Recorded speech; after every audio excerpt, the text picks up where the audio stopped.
Okay, so from the previous lab, we finished step 1 and 2.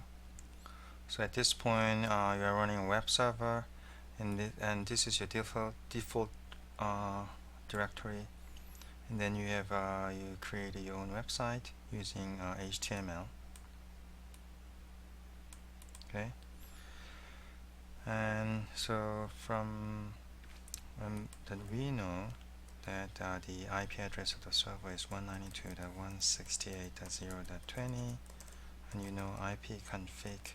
So you execute the command ipconfig on 2008, right?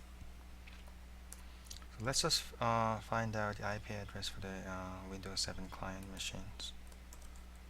So let's just go to client machine. Oops, that's not it. Oh, so let's just open it first.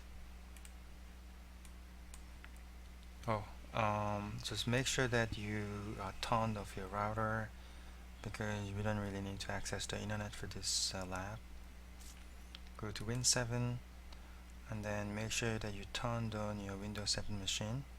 After you turned on this Windows 7 machine's open console. Let's expand this window.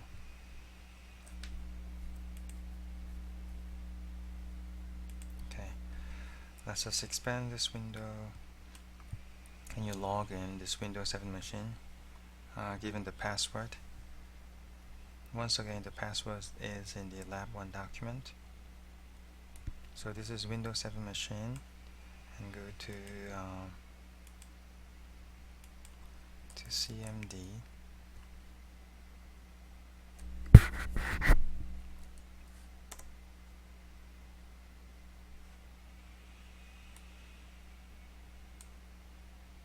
So this is Windows 7 machine. The CMD, you type ipconfig, and the IP address is 19. So IP address is 192.168.0.19. This is ipconfig on Win 7 machine. Let's just close this and open a browser, and then let's say open a Wireshark.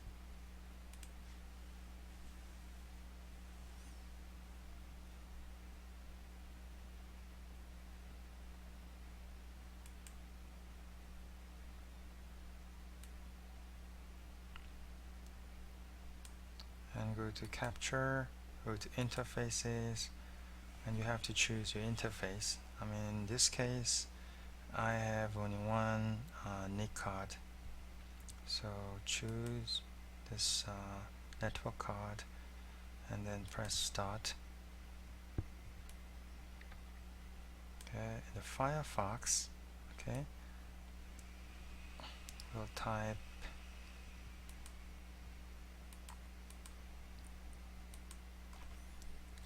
HTTP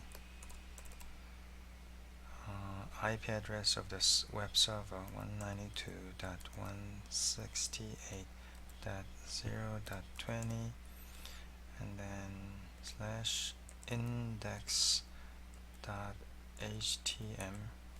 You don't have to put index.html, but just in case.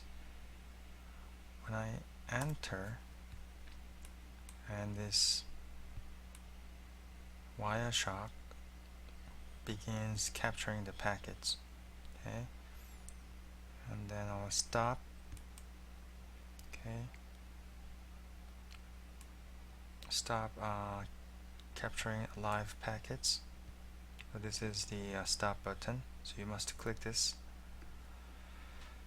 and let's save this file. Go to file and save as,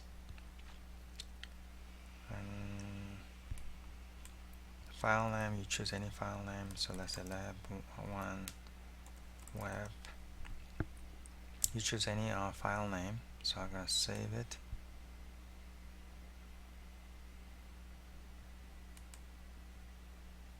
Okay, Now let's take a look at this live capture.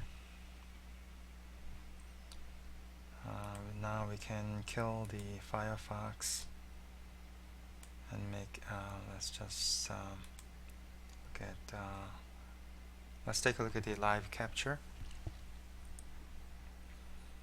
And since there's many packets, I want to look at TCP packets or HTTP packets with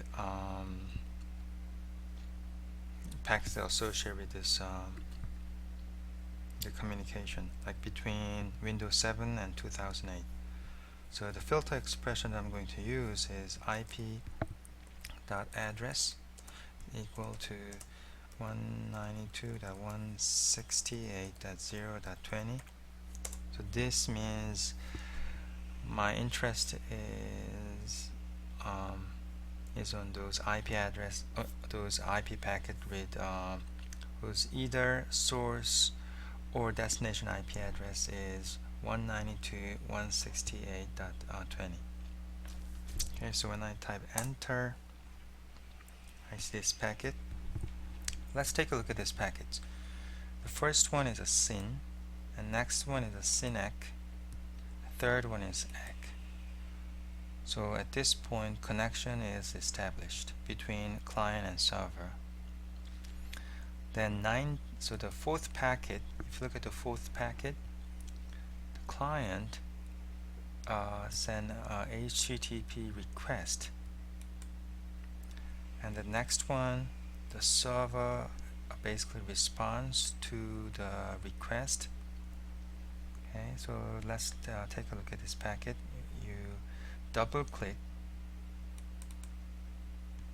this packet, and let's just observe, examine this packet more closely.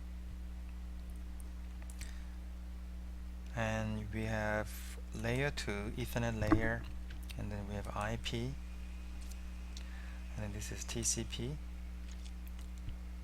So we can we can expand this TCP header, and it's using port 80. And then there's a sequence number and there's EC number, but this is a relative sequence number. So if you want to see the actual sequence number, what you can do is go to I think it's in the edit, so go to preferences and go to protocol and find the TCP.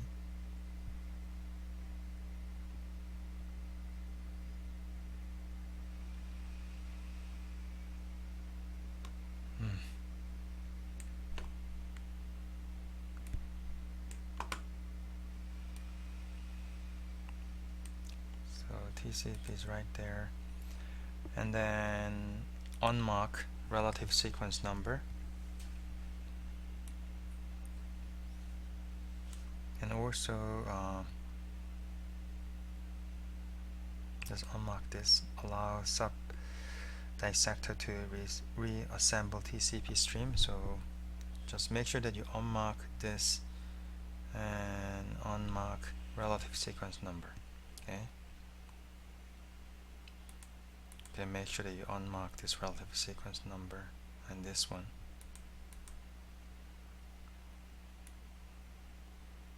And then click OK. Then now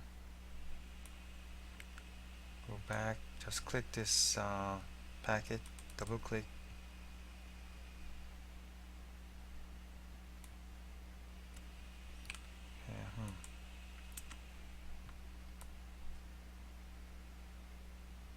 okay, let's just double click one more time.